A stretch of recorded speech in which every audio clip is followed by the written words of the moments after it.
వే gold trusted gold buyers మీరు తాకట్టు పెట్టిన బంగారాన్ని విడిపించి ఈ రోజు ఉన్న మార్కెట్ ధరకు కొనబడను. ఆ రోజు మార్కెట్లో ఉన్న ధర చెల్లిస్తోంది అంటే దీనివల్ల వచ్చే లాభం ఏంటి అసలు? చాలా మినిమల్ 916 హాల్ మార్క్ గుర్తుంటుంది. అంటే ఆ క్యాలిక్యులేషన్ ప్రకారమే ఇస్తారా, దాంట్లో మళ్ళీ తరుగు తీస్తారా? అంటే తరుగుతుంది 90%. మీ వీ గోల్డే కాదు, మరి కార్పొరేట్ గోల్డ్ షాపులు కాకోకుండా మీలాంటివే మరి వాళ్ళు కూడా ఇదే చేస్తారు కదా. వాళ్ళందరూ మెల్ట్ చేస్తారు. వాళ్ళది అంతా కార్పొరేట్ ఆఫీస్ స్టైల్. నేను కరగబెట్టాను ఆర్నమెంట్ లాగే. మరి భవిష్యత్తులో మీరు కూడా దాన్ని పెరిగి పెద్దదైనాక మీరు ఆ మార్గంలోకి వెళ్ళారా? మీరు ఎక్కడికైనా మా బ్రాంచ్కి వెళ్ళి చూసుకోండి. అంత సింపుల్గా ఉండటానికి కారణం ఆ ఎక్స్పెన్సెస్ కట్ చేసి ఆ లాభం కష్టం. ఒక దొంగ బంగారం, ఇప్పుడు రాబరీలు ఎక్కువైపోయినాయి. ఈ రోజు బంగారం కొట్టేసినవాడు బ్యాంకులో తాకట్టు పెట్టాడు. నాకు ఇడిపిచ్చేసి ఈరోజు రేటు ప్రకారం నాకు ఎంత వస్తుంది, ఎంత ఎన్నికి ఇచ్చేయిందని వాడు చెప్తాడు మీకు వచ్చి. అప్పుడేంటి పరిస్థితి? ప్రాపర్ మా ఎగ్జిక్యూటివ్ వచ్చి ప్రాపర్గా మీ ఇంటి దగ్గరికి వచ్చి దేర్ ఆర్ ఇన్స్టెన్సెస్, కొన్నిసార్లు మేము మోసపోయిన ఇన్స్టెన్సెస్ మీద మీరు చాలా నమ్మకస్తులు. అందరూ కూడా నమ్మకంగా ఉంటారు. 10% అన్నారు, లేదు సార్ 90% వస్తారు సార్ అని వాళ్ళని కన్విన్స్ చేసి నేను మీకు ఇప్పించాను అని చెప్పేసి వాళ్ళతో ఎంతో తీసుకుంటాడు. ఇప్పుడు కస్టమర్ నష్టపోతాడు కదా. జరిగే ఛాన్స్ ఏముంటుందంటే కస్టమర్కి తక్కువ ప్రాపర్ క్రాస్ చెక్ జరుగుతుంది. అన్ని ఆన్లైన్ ట్రాన్సాక్షన్. స్టాఫ్కి బ్రీఫింగ్ ఇచ్చినప్పుడు ఎవ్రీథింగ్ జాగ్రత్తగా హ్యాండిల్ చేయండి. ఆ సిచ్యువేషన్ వాళ్ళు ఏ సిచ్యువేషన్లో అమ్ముతున్నారో చాలా ఇబ్బందికరంగా ఉంటుంది. కాబట్టి ఈరోజు మీ దగ్గర గోల్డ్ అమ్మేశాను, మీకు డబ్బు ఇచ్చాను, నేను హ్యాపీగా వెళ్ళిపోయాను. ఒక వారం 10 రోజుల తర్వాత మళ్ళీ నాకు ఏదో డబ్బు వచ్చింది. నా హార్ని మీ దగ్గర కనిపిస్తుంది, ఇంకా కరగపిస్తారు, నాకు అది ఇస్తారా? తప్పుడు మీరు కష్టకాలంలో అమ్ముకున్నారు, పరిస్థితులు ఎప్పుడు ఇట్లాగే ఉండవు. మీ మంచి కాలం వచ్చింది, మీరు డెఫినెట్గా నన్ను అప్రోచ్ అవ్వచ్చు. ఆ ఆర్నమెంట్ మీరు అమ్మిన ఆర్నమెంట్ లేకపోతే. Welcome to it's UTV. నేను మీ నాగరాజ్ బైర్శెట్టిని. మీరు బంగారాన్ని బ్యాంకులోనో లేకపోతే కార్పొరేట్ సెక్టార్స్లోనూ తాకట్టు పెట్టారా, లేదంటే ప్రైవేట్ వ్యక్తుల దగ్గర తాకట్టు పెట్టారా? ఇడిపించుకోలేక బాధపడుతున్నారా, ఇబ్బంది పడుతున్నారా? అరే మా బంగారం వెళ్ళిపోతుందే, నా బంగారం వేలం పాట వెళ్ళిపోతుందే అని ఆందోళన చెందుతున్నారా? అస్సలు మీరు ఆందోళన చెందకండి. మీలాంటి వారి కోసమే వీ గోల్డ్ అనే ఒక సంస్థ ఏర్పాటైంది. అంటే చాలా కంపెనీలు ఉన్నాయన్నమాట. అయితే వీ గోల్డ్ అనేది ఇటీవల చాలా ప్రాచుర్యంలోకి వచ్చింది. వీ గోల్డ్ అనేది అంటే ఎవరు ఎక్కడ బంగారాన్ని తాకట్టు పెట్టినా ఆ బంగారాన్ని అక్కడి నుంచి విడిపించి ఆ రోజు రేటులో వారు దాదాపు 90 నుంచి 92% వరకు ధరను చెల్లించి బంగారు కొంటున్నారట. అసలు ఎందుకు ఇలాంటి వ్యాపారం? ఈ వ్యాపారం వల్ల వీరికి వచ్చే లాభం ఏంటి? అసలు వీ గోల్డ్ని ఎందుకు నమ్మాలి అన్న పూర్తి వివరాలు తెలుసుకోవడానికి ఈరోజు మనతో ఉన్నారు వీ గోల్డ్ సంస్థ ఆపరేషన్స్ డైరెక్టర్ మిస్టర్ రాజశేఖర్ అడిగి వివరాలు తెలుసుకుందామా? నమస్తే రాజశేఖర్ గారు. నమస్కారం. బాగున్నారా? బాగున్నాను, వెరీ గుడ్. బంగారం ధరలు ఈరోజు మనకి ఇరాన్ ఇజ్రాయెల్ అంటే పాశ్చాత్య దేశాల్లో జరిగిన యుద్ధం కారణంగా బంగారం ధరకు రెక్కలు వచ్చేసాయి అన్నమాట. అసలుకి బంగారం కొనాలంటేనే ఈరోజు భయపడే పరిస్థితి ఉంది. కొంతమంది ఉన్న బంగారాన్ని బ్యాంకులలోంచి విడిపించుకోవడానికి ఇబ్బంది కూడా పడుతున్నారు అన్నమాట. బంగారాన్ని కొనలేకపోతున్నారు. బ్యాంకుల్లోనూ ఇతరత్ర కొన్ని ఉన్నాయి కదా, కార్పొరేట్ సంస్థల్లో తాకట్టు పెట్టిన బంగారం విడిపించే పరిస్థితి కూడా లేదు. ఆర్థిక సమస్యలు ఎక్కువైపోయాయి అన్నమాట, ధరలు పెరిగిపోయాయి. ఈ నేపథ్యంలోనే వీ గోల్డ్ కంపెనీ అనేది ఒకటి అందరికీ ఎక్కువ కనిపిస్తుంటుంది అన్నమాట. అంటే బ్యాంకులలో పెట్టిన బంగారం విడిపించుకోలేకపోతే అది వేలం పాటకి వెళ్ళిపోతుంది, వేలం పాటకపోతే వీళ్ళు పూర్తిగా నష్టపోయే పరిస్థితి ఉంటుంది అన్నమాట. ఈ నేపథ్యంలో అందరూ కూడా వీ గోల్డ్ను ఆశ్రయించే పరిస్థితి వచ్చిందనమాట. అంటే ఆ రోజు వాళ్ళు బ్యాంకులోనూ ఇంకా ఇతరత్ర ఏ సంస్థల్లో తాకట్టు పెట్టినా ఆ బంగారాన్ని విడిపించి ఆ రోజు ధరకు చెల్లిస్తారు మీరు హామీ ఇస్తున్నారు. ఎంతవరకు కరెక్ట్ అది? 100% కరెక్ట్ అండి, మీరు ఏంటి కరెక్టే. ఆ రోజు ఏదైతే ప్రైస్ ఉందో ఆ ప్రైస్కి మేము కొనుక్కుంటామండి బంగారం. ఓకే, మేము మీ ప్రెస్ చేసిన బంగారాన్ని మేము రిలీజ్ చేసి మేము ఆ రోజు ఉన్న ప్రైస్కి మీ దగ్గర మేము కొనుక్కుంటాం. అసలు ఈ వీ గోల్డ్ సంస్థ నేపథ్యం ఏంటి? అసలు ఎలా వెలిసింది ఈ వీ గోల్డ్ సంస్థ అనేది? అంటే మా ఎండి గారు లాస్ట్ 15-20 ఇయర్స్ నుంచి ఇదే గోల్డ్ బిజినెస్లోనే ఆప్షన్లో పార్టిసిపేట్. ఎండి గారి పేరు ఏంటండి? వినయ్ అండి. వినయ్. ఆయన పేరు మీద ఇది ఉండేది వీ గోల్డ్ అనేది? ఆయన పేరు అనుకోండి, వాళ్ళ అమ్మాయి పేరు అనుకోండి, అదే. సో ఆయన లాస్ట్ 15 ఇయర్స్ నుంచి ఆప్షన్స్లో పార్టిసిపేట్ చేసేవారండి. ఆయన ఒక ఎక్స్పీరియన్సెస్తో ఈ ఫీల్డ్లో మనం చేస్తే బాగుంటుంది అనేసి ఇందులోకి రావడం జరిగిందండి. ఓకే. అసలు నాకు అర్థం కాలేదు. ఎవరైనా బంగారం అవసరం ఉంటే బ్యాంకులో మనం తాకట్టు పెట్టినా కూడా ఈరోజు ₹1,00,000 ఉందండి బంగారు. మనకు దాదాపు 70% ఎంతో ఇస్తారు వాళ్ళు బ్యాంకులో. మనకు ₹1,00,000 ఉంటే మనకు 60 నుంచి 65,000 ఏమన్నా మనకు దాని మీద రుణం ఇస్తారనమాట. మనకు Exactly. అప్పుగా ఇస్తారు. మనకు అంతకు మించి ఇవ్వరు అనమాట. వేస్తారు. దాని అంప్రైజర్ ఒక అతను ఉంటారు అక్కడ. వాళ్ళ ప్యూరిటీ అది చూస్తారు. 22 క్యారెటా లేకపోతే 18 క్యారెటా, దానికన్నా తక్కువ ఉందా ఎంత అని చూసి దానికి తగ్గట్టుగా దాంట్లో ఒక 60-70 వరకు ఏదో ఇస్తారనమాట. బాగా బ్యాంకులతో మనకి క్లోజ్ రాకపోతే ఒక 2-3% ఎక్కువ కూడా ఇస్తారనమాట. అంటే బ్యాంకర్లే సరే సమానంగా ఇవ్వవన్నమాట. ఏ కార్పొరేట్ దానిలోకి పోయినా కూడా వాళ్ళు ఇంకొక 2-3% ఎక్కువ ఇచ్చే పరిస్థితి తప్పితే సరి సమానంగా ఇవ్వరు. కానీ వి గోల్డ్ మాత్రము వారు తాకట్టు 10 లక్షలకు బంగారు తాకట్టు పెట్టింటే ఆ 10 లక్షలు అక్కడ కట్టి విడిపిస్తారు. దాన్ని తూకం వేస్తే అది ఎంత వస్తే, ఎన్ని తులాలు వస్తే అంతకు ఆ రోజు మార్కెట్లో ఉన్న ధర చెల్లిస్తోంది. అంటే దీనివల్ల వచ్చే లాభం ఏంటి, అసలు ఈ బిజినెస్ ఏంటి? మా వరకు నేను మాట్లాడేది ఏంటంటే చాలా మినిమల్ ప్రాఫిట్స్తో మేము రన్ చేస్తామండి ఈ షోని.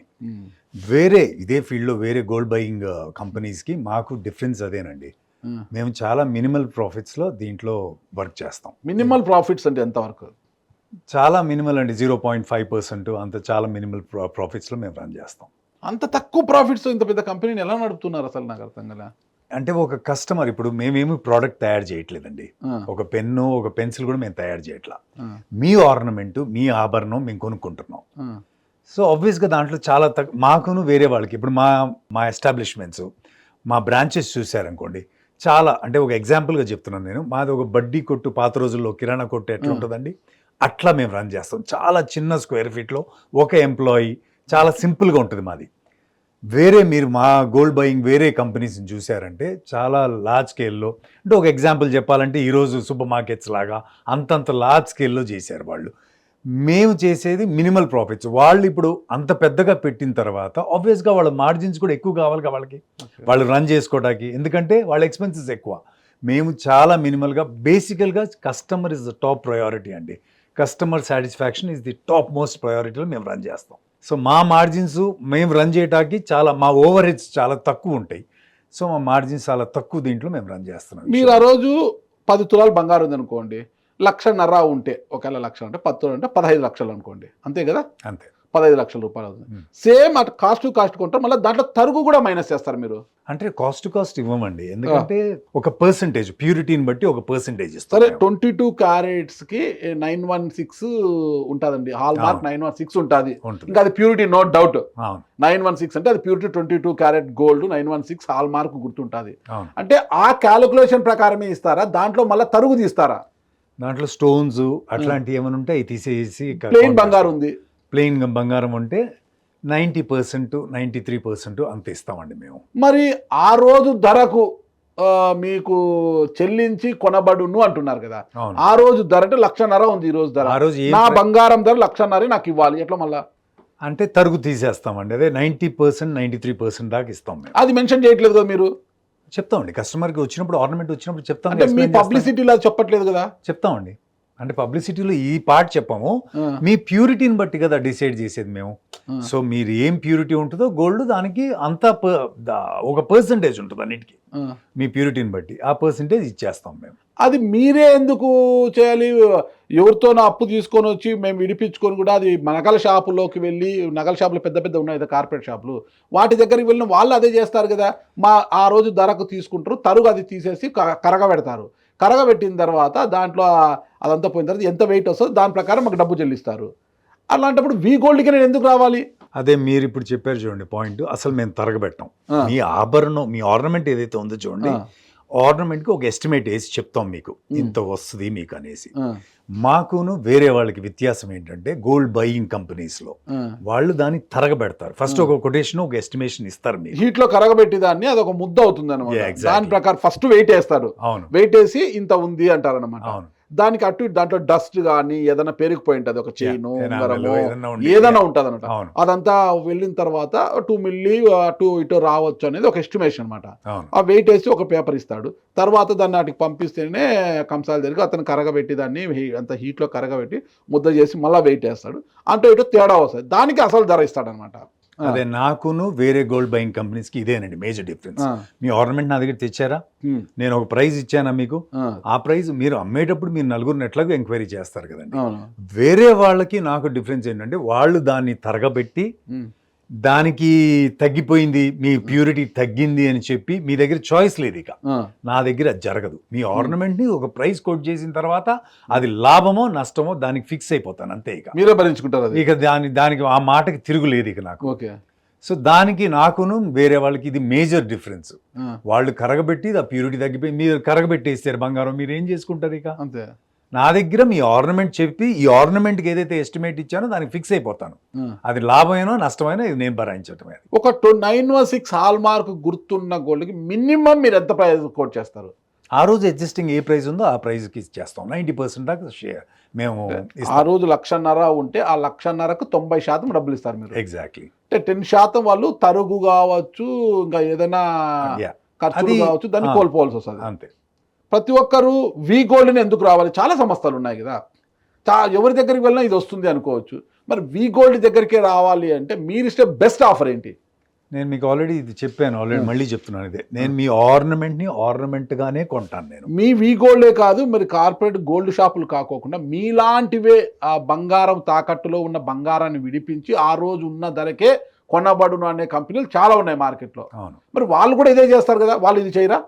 అదే చెప్పాను, వాళ్ళందరూ మెల్ట్ చేస్తారు.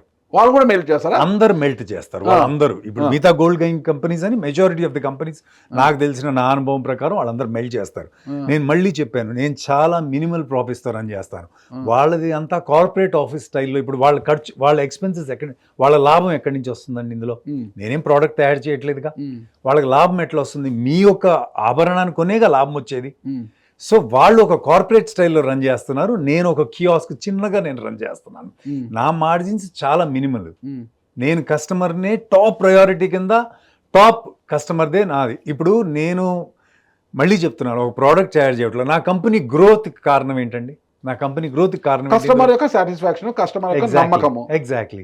ఇప్పుడు ఒక కస్టమర్ మీరు వచ్చారనుకోండి నా దగ్గర, మీ ఫ్రెండ్స్కి కానీ మీ రిలేటివ్స్కి కానీ చెప్పటం అనేది చాలా కామన్ మా సంస్థలో. ఇది మా కంపెనీ యొక్క గ్రోత్కి కారణం ఒక కస్టమరే కదండి.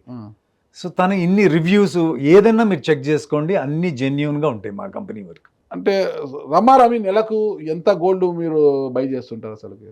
అది ఇక డిపెండ్స్ అండి, సిచ్యువేషన్ బట్టి. ఓకే. ఈరోజు కంపెనీ వచ్చేసి కస్టమర్ యొక్క విశ్వాసాన్ని, నమ్మకాన్ని పొందడానికి ఒక చిన్న బడ్డీ కొట్టులాగా పెట్టి నిర్వహిస్తున్నారు. నేను కరగబెట్టాను, ఆర్నమెంట్ లాగే ఒక ధర నిర్ణయించి నేను కొనుగోలు చేస్తాను అంటున్నారు మీరు. మరి భవిష్యత్తులో మీరు కూడా ఇంత వట్టుడింత అన్నట్టుగా దాన్ని పెరిగి పెద్దదైనాక మీరు ఆ మార్గంలోకి వెళ్ళరా? మేము వెళ్ళమండి, ఎందుకంటే మా ఎండి గారు కానీ ఒక ప్రిన్సిపల్స్ ఉన్న వ్యక్తి. ఆయన కూడా చాలా కింద స్టేజ్ నుంచి గ్రో అయింది. ఆయనకి ఈ ప్రాబ్లమ్స్ అన్ని ఆయన కూడా తెలుసు. సో కస్టమర్నే దేవుడుగా అందరు చెప్పేది, ఇది కస్టమరే మేజర్. ఇందులో మళ్ళీ చెప్తున్నాను, నేను ఒక ప్రోడక్ట్ ఏమీ తయారు చేయట్లేదు, మీరు తెచ్చే వస్తువుకి నేను ప్రైజ్ ఇస్తున్నాను. సో బెస్ట్ ప్రైజ్ మీకు ఇవ్వటానికి మీరు నలుగురు దగ్గర ఎంక్వైరీ చేసుకుంటారు కదండి. మీరు అమ్మేటప్పుడు ఎప్పుడైనా ఆబ్వియస్గా నలుగురు దగ్గర ఎంక్వైరీ చేస్తారుగా, మీరు ఏదో చిన్న వస్తువు అమ్మట్లేదు కదా. ఇప్పుడు ఒక పెద్ద కంపెనీ ఉంది, మన నెట్వర్క్ కంపెనీనే, సెల్ ఫోన్ది. ఒకప్పుడు ఏం చేశారంటే వాళ్ళు మార్కెట్లోకి వచ్చేసి ఫస్ట్ ఫ్రీగా ఇచ్చారనమాట. నెట్వర్క్ అంతా ఫ్రీగా ఇచ్చారు, చాలా అద్భుతంగా ఇచ్చారు, వాళ్ళకి అడిక్ట్ అయిపోయారు. తర్వాత 500 రూపాయలు ఇస్తే సెల్ ఫోన్తో సహా ఇచ్చేవాళ్ళనమాట, అన్లిమిటెడ్ కాల్స్ అనేసి అనమాట. దానికి అడిక్ట్ అయిపోయారనమాట. అరే మిగతా నెట్వర్క్లతో పోల్చుకుంటే వీళ్ళు చాలా చీపు, ఫ్రీగా ఇస్తున్నారు కొంతకాలం, మళ్ళీ 500 రూపాయలుగా పెట్టారన్నది అడిక్ట్ అయిపోయిన తర్వాత ఒక్కసారిగా ధరలు దక్కుని పెంచేశారు. ఈరోజు ఆ కంపెనీ ధరలు ఎక్కువ ఉన్నాయన్నమాట. కానీ ప్రజలు దానికి అడిక్ట్ అయిపోయారు కాబట్టి దాంతోనే పోతున్నారు. అంటే సేమ్ ఫార్ములా మీరు ప్రయోగిస్తున్నారా? అంటే ప్రజల విశ్వాసాన్ని చూరగొని ఇంకా వి గోల్డ్ అందరూ పెట్టుకున్న తర్వాత ఒక్కసారిగా మీరు డెవలప్ అయిన తర్వాత మేము కూడా అదే పద్ధతిలోకి పోతాము అంటే అప్పుడు అడిక్ట్ అయిపోయి ఇంకా పోతుంటారు. మా పరిచయం వస్తువులు ఇంకా వి గోల్డ్ పరిచయాలు ఉన్నాయి కదా, పోతారు అలా ఉంటారా? ఇది మీ ఆభరణం, మీ చాలా వాల్యుబుల్ థింగ్ అండి, చాలా. అది అంతే, దానికి దీనికి సంబంధం లేదులేండి. ఆభరణం మీరు అమ్ముకునేటప్పుడు, ఏదన్నా మీరు పెద్ద వస్తువు అమ్ముకునేటప్పుడు మీరు నలుగురు మీరు భూమి అమ్మాలన్నా, ఒక కారు అమ్మాలన్నా నలుగురు దగ్గర చెక్ చేసుకుంటారు కదా. ఆ నలుగురి దగ్గర చెక్ చేసుకోకుండా ఆ విశ్వాసాన్ని పెంపొందించడానికి ఈరోజు మీ మార్గాన్ని అందరూ ఒక దారిలోకి పోతుంటే నా దారి రహదారి అని మీరు పోతున్నారు సపరేట్గా. ఆ రహదారి మారదంటారా? కాదండి, మేము చాలా చెప్తున్నాగా చాలా ఇక ఇంతకన్నా జెన్యున్గా మేము ఈ ఫీల్డ్ ఎవరు ఉండలేరు. రాజశేఖర్ గారు నేను చెప్పేది వినండి, చెప్పండి. ఈ రోజు దీనికి జెన్యున్ గా అడిగితే- ఉన్నారు, ఆ. ఈ రోజు జెన్యున్ గా ఉన్నారు. ఆ, అరే వాళ్ళ దగ్గరికి పోతే మన ఆర్నమెంట్ ని మన హారాన్ని ఏదో ఇస్తే వాడు కరగబెడతాడు. కరగబెట్టిన తర్వాత దాంతో ఎంత వస్తుందో తెలియదు, ప్యూరిటీ అదంతా కూడా బయటపడుతుంది. ఎంత వస్తుందో తెలియదు మనకు. వాటికి పోయి కన్నా వీ గోల్డ్ దగ్గరికి పోతే కరగబెట్టాడు, ఆరాన్ని చెక్ చేసుకొని ప్యూరిటీని బట్టి మనకి ఇంత శాతం వస్తుంది. అక్కడికన్నా ఇక్కడ 10 రూపాయలు ఎక్కువ వస్తుంది. మీ దగ్గరకు వచ్చే వాళ్ళు ఎక్కువ ఉన్నారు ఇప్పుడు. అవును. దీన్ని అంటే ఇప్పుడు మీరు స్టార్టింగ్ లో ఉన్నాను, మేము చిన్న బడ్డీ లేదండి. కొట్టులాగా పెట్టుకున్నారు అంటున్నారు కదా. అవును. ఆ బడ్డీ కొట్టు కాస్త పెద్ద కార్పొరేట్ ఆఫీస్ అవుతుంది. అప్పుడు కూడా ఇదే మార్గాన్ని ఎంచుకుంటారా, ఎలాగో కస్టమర్ మనకు అలవాటు పడ్డాడు కదని బాధడం మొదలు పెడతారా అంటున్నా. లేదండి, ఆ ప్రిన్సిపల్స్ కి స్టిక్ అయి ఉంటాం. ఈ రోజు కూడా మల్టిపుల్ బ్రాంచెస్ ఉన్నాయి, చాలా బ్రాంచెస్. ఎన్ని బ్రాంచ్లు ఉన్నాయి మీకు అసలు? 30 బ్రాంచెస్ ట్విన్ సిటీస్ లోనే ఉన్నాయండి. మీరు ఎక్కడికైనా మా బ్రాంచ్కి వెళ్ళి చూసుకోండి, చాలా సింపుల్ గా ఉంటుంది. ఎందుకు, మిగతా కంపెనీస్ ఏదైనా మిగతా గోల్డ్ బయింగ్ కంపెనీస్ చూడండి, ఏసీలు హడావిడిగా ఉంటాయి అన్ని. మాది మీరు కంపెనీకి వస్తే ఏంటంటే ఇందులో బంగారం వ్యాపారం జరుగుతుందా అనుకోవాలి మీరు. అంత సింపుల్గా ఉండటానికి కారణం ఆ ఎక్స్పెన్సెస్ కట్ చేసి ఆ లాభం కస్టమర్కి ఇస్తున్నాం కాబట్టి అంత సింపుల్గా ఉండగలుగుతున్నాం. మేము కూడా కార్పొరేట్ లెవెల్లో పెట్టేసాం అనుకోండి, డబ్బులు ఎక్కడి నుంచి వస్తుంది, లాభం ఎక్కడి నుంచి వస్తుంది, కస్టమర్ నుంచే రావాలిగా. కరెక్ట్. సో అది మేము కట్ డౌన్ చేసుకుని కస్టమర్కి మ్యాక్సిమం ఇస్తున్నాం మేము. ఓకే, ఇకపోతే గిన ఇప్పుడు బ్యాంకులోనో లేదంటే మా ఇంట్లో బంగారు ఉందండి, నేను తెచ్చి మీ దగ్గర అమ్మాలనుకున్నాను, మీరు ఆ రోజు రేటుకే కొంటారు నాతో అంటే, నా దగ్గర ఆ బిల్స్ అవన్నీ చెక్ చేసి కొంటారా, అవన్నీ పట్టించుకుంటే బంగారం తెచ్చాడు కొనేద్దామని కొనేస్తారా? లేదండి, ప్రాపర్ కేవైసీ నార్మ్స్ అన్ని చెక్ చేస్తామండి. అంటే మీ దగ్గర బై ఛాన్స్ బిల్స్ ఉండే అసలు అబ్సల్యూట్లీ ఫైన్. బై ఛాన్స్ పాత బంగారం మీ ఎక్కడైనా మీ తాతదేవో లేకపోతే మీ అమ్మో ఎవరైనా ఇచ్చింది బిల్స్ లేకపోవచ్చు కొన్నిసార్లు. అందుకని ప్రాపర్ కేవైసీ నార్మ్స్ అన్ని చెక్ చేస్తాము, హౌస్ స్క్రూటినీ ఇంటికి వచ్చి చెక్ చేస్తాము, అన్నీ చేస్తామని ప్రాపర్ వెరిఫికేషన్ జరుగుతుంది. ఒకసారి ఈ వెరిఫికేషన్లో మాకు ఒక గ్యారంటీ నమ్మకం కూడింది అనుకోండి, ఈ బంగారం మీదే అనేసి, అప్పుడు నెక్స్ట్ ఇక ప్రాసెస్ స్టార్ట్ చేస్తాం. ఒక దొంగ బంగారం ఇప్పుడు రాబరీలు ఎక్కువైపోయినాయి, బ్యాంకులని షాపుల్ని ఇళ్ళని కొల్లగట్టేస్తున్నారంట. ఈరోజు బంగారం కొట్టేసినోడు రేపు పోయి బ్యాంకులో తాకట్టు పెడతాడు, వాడితే ఏ బిల్లులు ఉండవు, బ్యాంకరు వీడికి డబ్బులు ఇస్తాడు. బ్యాంకర్ కూడా అన్ని చెక్ చేస్తాడు అంటే కేవైసీ అన్ని చెక్ చేస్తాడు బ్యాంకర్. అట్లా ఇచ్చేడు ఆధార్ కార్డు అవి తీసుకుంటాడు, పాన్ కార్డు తీసుకుంటాడు తప్పితే ఆ బిల్స్ ఏం తీసుకోవట్లేదు బిల్స్. అదే నేను కూడా బిల్స్ లేకపోతే నేను కూడా ఏం చేయలేదు. అదే అందుకే ఒక్క నిమిషం, మీరు ఎప్పుడు తాతల కాలం నాటి బంగారానికి బిల్స్ లేకపోతే కేవైసీ చెక్ చేస్తానన్నారు మీరు.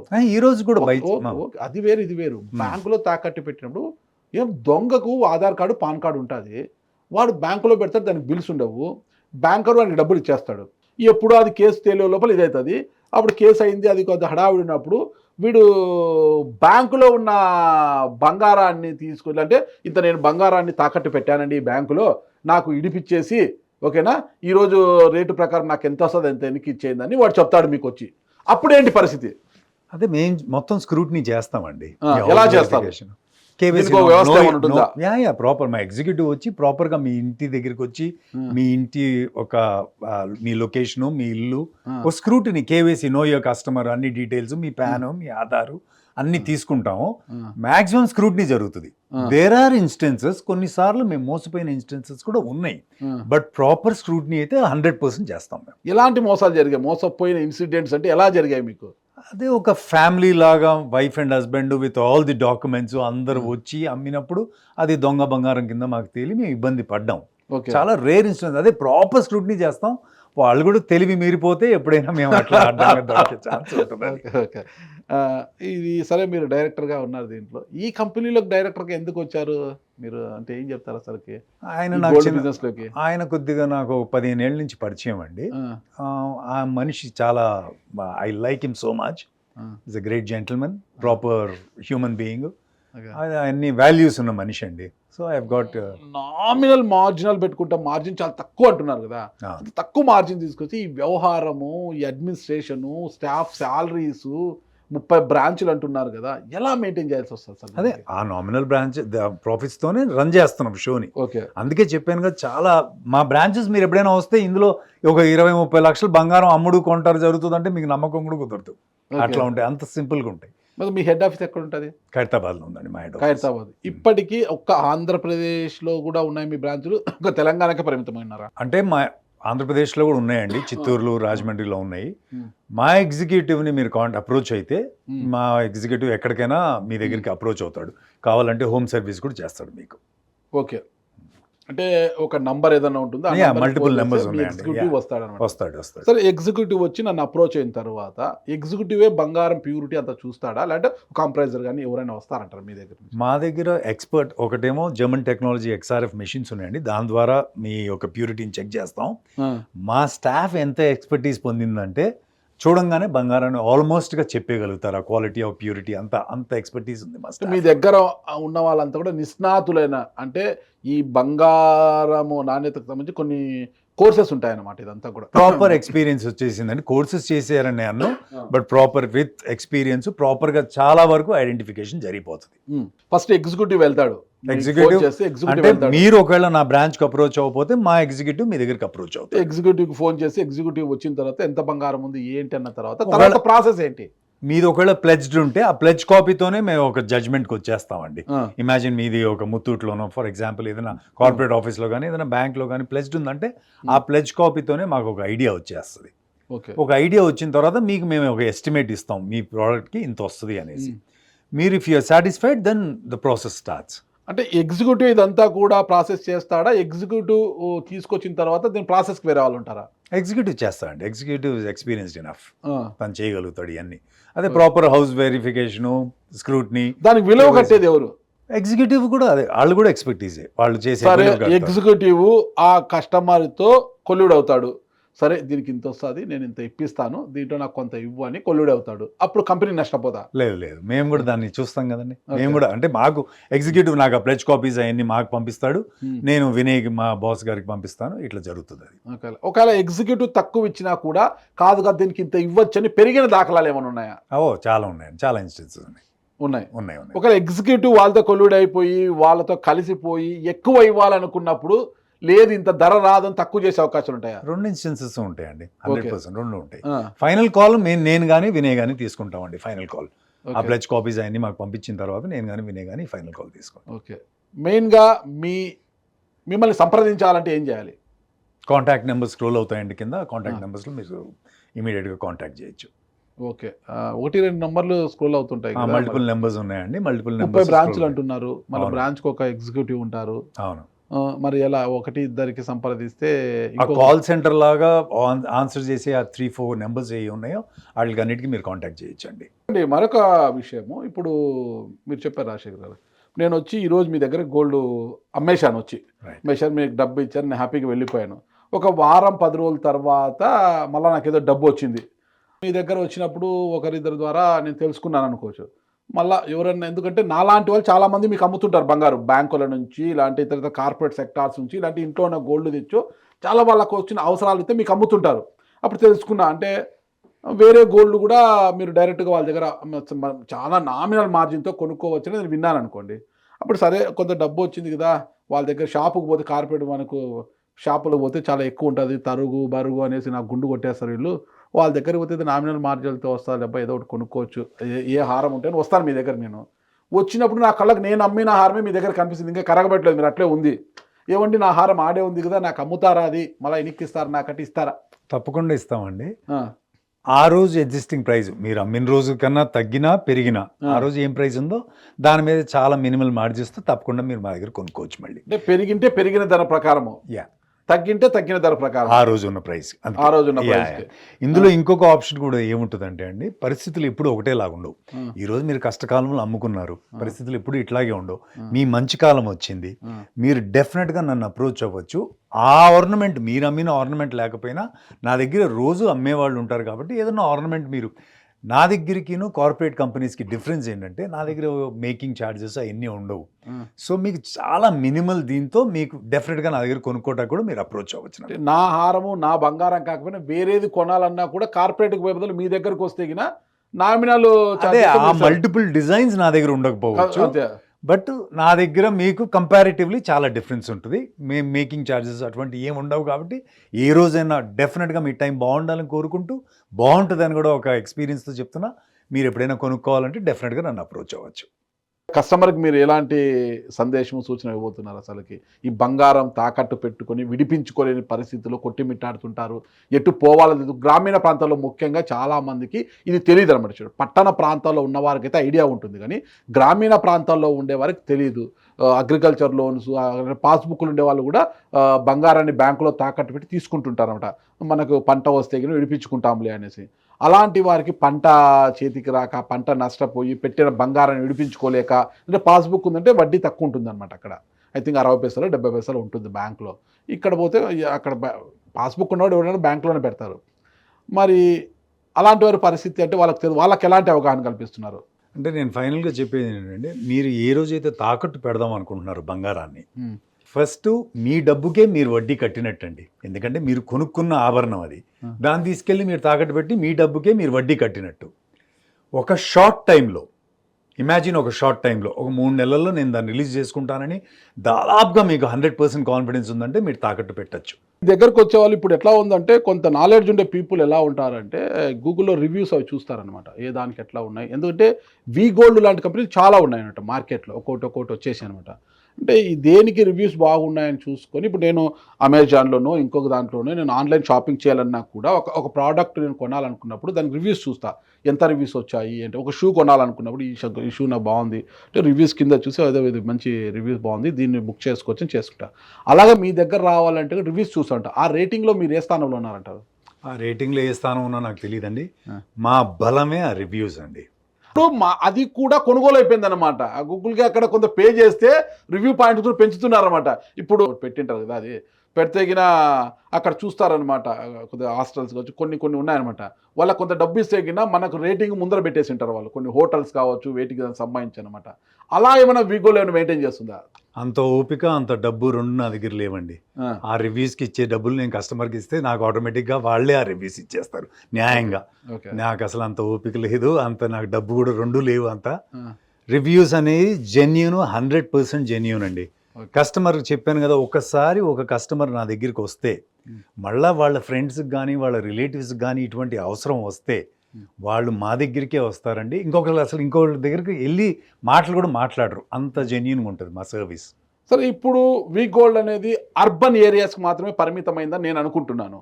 మరి గ్రామీణ ప్రాంతాలకు కూడా వి గోల్డ్ భవిష్యత్తులో విస్తరించే అవకాశం ఉందా? విస్తరించడానికి దానికి ఒక డబ్బు అంటే ప్రస్తుతానికి ఇక్కడ దీని మీదే ఫోకస్ ఉందండి.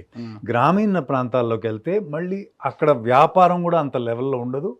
కాబట్టి ప్రస్తుతానికి అంటే ఫర్దర్గా ఫ్యూచర్లో జరుగుతుంది అనేది లేదో నేను చెప్పలేను. ప్రస్తుతానికైతే టౌన్స్, హెడ్ క్వార్టర్స్, సిటీస్లోనే ఉంది. బిజినెస్ అనేది ఎప్పుడు అర్బనైజ్డే కాకోకుండా గ్రామీణ ప్రాంతాలకు అన్ని వెళ్ళినప్పుడే మన బిజినెస్ డెవలప్ అవుతుంది అనమాట. అంటే ప్రతి చోట ఉండాలన్నమాట. ఓకేనా?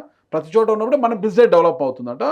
మీకు ఒక నమ్మకం ఉంది కాబట్టి ఎంప్లాయీస్ పెరుగుతారు, కంపెనీ గ్రో అవుతుంది, చాలా ఉంటుంది అనమాట. ఇప్పుడు ఆల్రెడీ సూపర్ మార్కెట్ సైతం మనకు గ్రామీణ ప్రాంతాలకు పోయి వెళుతున్నాయి కదా. సూపర్ మార్కెట్లో ఒకప్పుడు తెలియదు అనమాట, ఏదో అంగడి అనుకుంటారు. సూపర్ మార్కెట్ అంటే ఏంటి, అన్నీ ఒక చోట దొరుకుతాయి అనేది ఉందన్నమాట.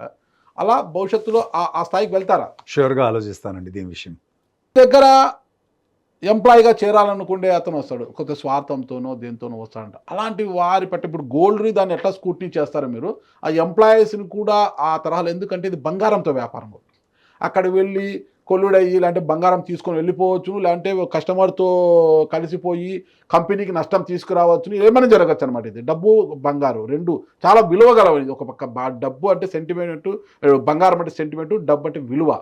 ఈ రెండింటికి మధ్యలో పనిచేసేవాడు అతనమాట. అతన్ని ఏ విధంగా మీరు స్కూటీ చేసి తీసుకుంటారు, అసలుకి ఎలా ట్రస్ట్ చేస్తారు? మోస్ట్ ఆఫ్ ది స్టాఫ్ వచ్చేసి ఒక రెఫరెన్స్తో వచ్చిన వాళ్ళు ఉన్నారండి. అందరూ అమేజింగ్ స్టాఫ్, అంటే టోటల్ ట్రస్ట్ వర్తి.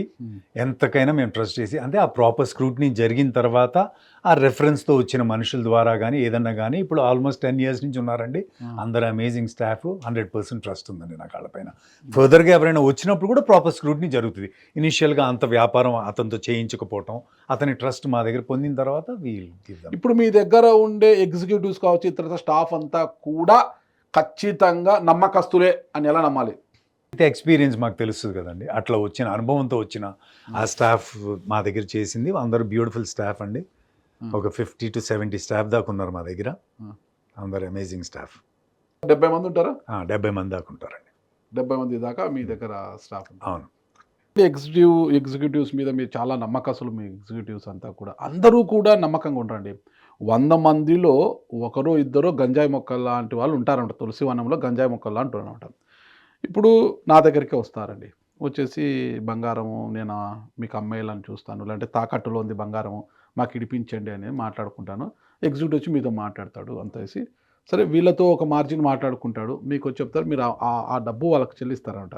అంటే ఇప్పుడు ఒక ₹1,00,000 ఒక బంగారం కొనుక్కొని ఇచ్చినప్పుడు కరెక్ట్‌గా అంటే మీరు అది ఆన్‌లైన్‌లో పంపిస్తారా? అమౌంట్ వాళ్ళకి ఆన్‌లైన్‌లో పే చేస్తారా? ఆఫ్‌లైన్‌లో పే చేస్తారా? మొత్తం ఆన్లైనే అండి. మొత్తం ఆన్‌లైనే. ఆన్లైనే. ఆఫ్‌లైన్ ఉండదు. ఉండదు.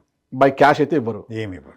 సరే ఆన్‌లైన్ చేసిన తర్వాత మొత్తంగా అతను తీసుకుంటారా? లేదంటే అతనితో ముందు మాట్లాడుకొని దానిపై మళ్ళీ కమిషన్లు తీసుకునే అవకాశం ఏమైనా ఉంటుందా? ఎవరు కమిషన్లు తీసుకోవటం? మీ ఎగ్జిక్యూటివ్ వెళ్ళి కస్టమర్‌తో అంటే నా దగ్గర నేను బంగారం అమ్మేశాను మీకు. నాకు ఆన్‌లైన్‌లో డబ్బు వచ్చింది. ఒప్పందం చేసుకున్నాం కదా, నేను కొనిపిస్తాను అది ఇది అనేసి నేను మీకు దీనికోసం చాలా కష్టపడ్డాను మీకోసం నేను. మా సార్లు యాక్చువల్‌గా అయితే 89% అన్నారు. లేదు లేదు సార్ 90% వస్తుంది సార్ అని నేను వాళ్ళని కన్విన్స్ చేసి నేను మీకు ఇప్పించాను అని చెప్పేసి వాళ్ళతో ఎంతో తీసుకుంటాడు పోయి. అప్పుడు కస్టమర్ నష్టపోతాడు కదా. మీ ఆర్నమెంట్, మీ వాల్యుబుల్ ఆర్నమెంట్ మీరు అమ్ముతున్నప్పుడు మీరు ఎగ్జిక్యూటివ్కి ఫస్ట్ అసలు ఇవ్వరు, ఆలోచన కూడా రాదు. మీరు ఎందుకు ఇస్తారండి కమిషన్, రేట్ ఎక్కువ చెప్పినందుకు. కానీ ప్రతిదానికి మాది డబుల్ క్రాస్ ప్రాపర్గా జరుగుతుందండి. అసలు ఆ ఛాన్సే లేదు. అంటే కస్టమరు అతను వాల్యుబుల్ ఐటమ్ అమ్ముకున్నప్పుడు ష్యూర్గా ఎగ్జిక్యూటివ్ కమిషన్ ఇవ్వడు, ఒకవేళ రేట్ ఎక్కువ ఇప్పించిన. మీరు ఇంకొకటి ఏదైనా జరిగే ఛాన్స్ ఏముంటుందంటే కస్టమర్కి తక్కువ ఇచ్చే ఛాన్స్ ఉంటుంది. ఎక్కువ కాకుండా ఎగ్జిక్యూటివ్ మా దగ్గర తీసుకునేది అంటే కంపెనీ నుంచి తీసుకునే ఛాన్స్ ఉంటుంది. అందుకనే ప్రాపర్ క్రాస్ చెక్ జరుగుతుంది. అన్ని ఆన్లైన్ ట్రాన్సాక్షన్. కస్టమర్ తక్కువ అన్నా కూడా మీరు ఆన్లైన్లో కదా వేసేది, అందుకే ఆ ఛాన్స్ కూడా లేదు. ప్లస్ ఏదన్నా ప్రాపర్ డబుల్ క్రాస్ చెక్ జరుగుతుంది. కాల్ చేస్తారా? కస్టమర్తో మాట్లాడతాం, మీకు ఎంత అమౌంట్ ముట్టింది అన్ని డబుల్ క్రాస్ ప్రాపర్ జరుగుతుంది. మా ఎగ్జిక్యూటివ్ మళ్ళీ వచ్చామని ఇబ్బంది పెట్టాడా మిమ్మల్ని? అన్ని ఫస్ట్ నేను ఎప్పుడైనా బ్రీఫింగ్ ఇచ్చినప్పుడు అండి, మా స్టాఫ్కి ఎవరికైనా బ్రీఫింగ్ ఇచ్చినప్పుడు టాప్ బ్రీఫింగ్ ఏమి ఇస్తానంటే, ఇది చాలా ఎమోషనల్ థింగ్ అండి. ఒక బంగారం అమ్ముకోవటం అంటే ఎవరికి ఇష్టం ఉండదు, అంత ఈజీ కాదు. ప్లస్ స్పెషలీ సదర్న్ ఇండియాలో తెలుగు స్టేట్స్లో ఎవరైనా బంగారం అమ్ముకోవడం అంటే లాస్ట్ రిసార్ట్ కింద. ఏది ఇంకా వేరే సొల్యూషన్ లేదన్న రోజే బంగారం అమ్ముకుంటారు. నేను నా స్టాఫ్కి బ్రీఫింగ్ ఇచ్చినప్పుడు ఎవ్రీ 15 days బ్రీఫింగ్ ఇచ్చినప్పుడు చాలా జాగ్రత్తగా హ్యాండిల్ చేయండి. ఎందుకంటే ఆ సిచ్యువేషన్, వాళ్ళు ఏ సిచ్యువేషన్లో అమ్ముతున్నారో చాలా ఇబ్బందికరంగా ఉంటుంది కాబట్టి. ఎందుకంటే రకరకాల ఇన్వెస్ట్మెంట్స్ రకరకాలు ఉండండి. కొందరికి మెడికల్ అయి ఉండొచ్చు, కొన్ని ఎడ్యుకేషన్గా అయి ఉండొచ్చు, కొన్ని ఫారెన్ ఎడ్యుకేషన్గా అయి ఉండొచ్చు, బిజినెస్ ఎక్స్పాన్షన్ కోసం అయి ఉండొచ్చు. సో ఇవన్నీ ఎక్స్పీరియన్సెస్తో నాకు ఒక అనుభవంతో ఈ బ్రీఫింగ్ ఇచ్చినప్పుడు కూడా స్టాఫ్కి ఇట్లా చెప్తాను నేను, చాలా జాగ్రత్తగా హ్యాండిల్ చేయండి అనేసి. ఫైనల్గా చెప్పదలుచుకుంది ఏంటంటే, నేను మళ్ళీ చెప్తున్నాను, మాకు మా కాంపిటీటర్స్కి సేమ్ లైన్ ఆఫ్ బిజినెస్లో ఉన్న వాళ్ళకి డిఫరెన్స్ ఏంటంటే, మాకు ఏ హంగు ఆర్బాటాలు మా కంపెనీల్లో కూడా ఏమీ లేదు. చాలా సింపుల్ కంపెనీ. బేసికల్గా customer satisfaction is the top priority. దానికే స్టిక్ అయి ఉన్నామండి. ఇదైతే నేను చెప్తాను మళ్ళీ రిపిటేటివ్గా అదైతే చెప్తున్నాను మీతో. ఓకే, ఓవరాల్గా వి గోల్డ్ని ట్రస్ట్ చేయడానికి వీఆర్ ది ట్రస్టెడ్, ఆర్ మోటోలో కూడా కింద రాసిందండి, we are the trusted gold buyers. You can blindly trust us, nobody is going to blindly trust us. ఎవడు గుడ్డిగా ఎవడు నమ్మడు. మీరు అన్నారే ఇందాక అడిక్ట్ అయిపోతారని, ఇందులో అడిక్ట్ అయిపోవడానికి ఏం లేదు. మీ ఆభరణం, మీ వస్తువు, మీ యొక్క వాల్యుబుల్ ఐటమ్ని మీరు మా దగ్గరకు వచ్చి అమ్ముతున్నారు. We'll give the best price. మీరు ఎక్కడైనా చెక్ చేసుకోండి, దాంట్లో అసలు నిస్సందేహంగా నేను చెప్పగలుగుతాను, we give the best price out of all the rest of the people who are in the same line of business. Okay, thank you అండి రాజశేఖర్ గారు. వి గోల్డ్ని ఎందుకు నమ్మాలి, ఎందుకు రావాలనేది చాలా చక్కగా వివరించారు. థ్యాంక్ యూ అండి. నమస్తే. Thank you so much. Thank you అండి.